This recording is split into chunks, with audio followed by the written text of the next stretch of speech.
madam. Na sila parcel sila. Kailahan eh. Nani parcel pero ako ang mag-unbox. Diara. Ang parcel ni Janet Babira. Nga walay pulos nga parcel. Grabe man ni makasirado oy. Unsa kaning parsila ni? Wa man ka daw ni scammer ni. Basig na scam ni siya ani.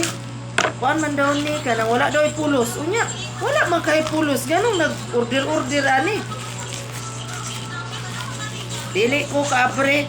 Lag ginindot. Ala, nalagi ni buhok dyan. Nanay na lagi makangkat ni buhok anak. Ala, naibuhok. Ala mga madam, naibuhok.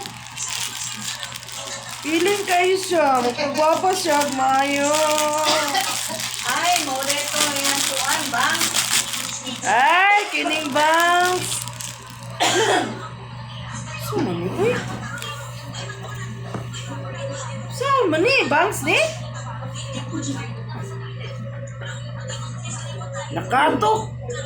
Tanawa dyan. Dyan. Tanawa dyan. Daro. Buang manis dyan ito eh. Bangs niya. Oh, tanawa ninyo ako ah. Bangs, ibo ko may muha. Wala.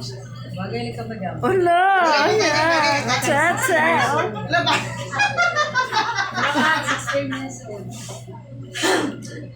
Lata na bakit?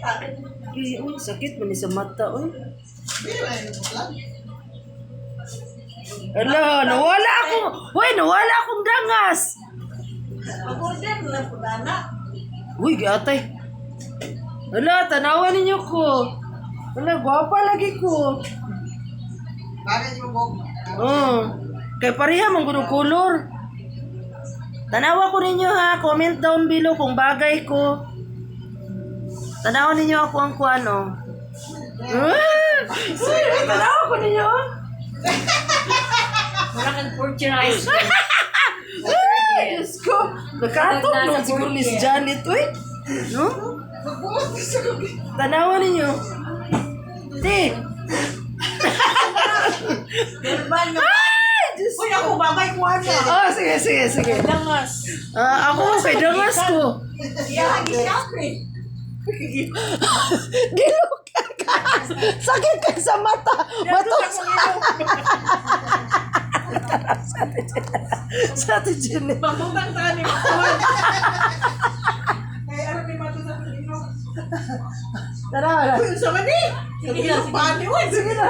Gilok kayo. Ano dapat napoy sa ubos. Diri oh. Hindi tama na nangingana. Hindi naman oh. Wala, gwapo lagi na ang buhok dyan. Gwapo sa mga buhok. Bye. Mga kiyat na. Dali.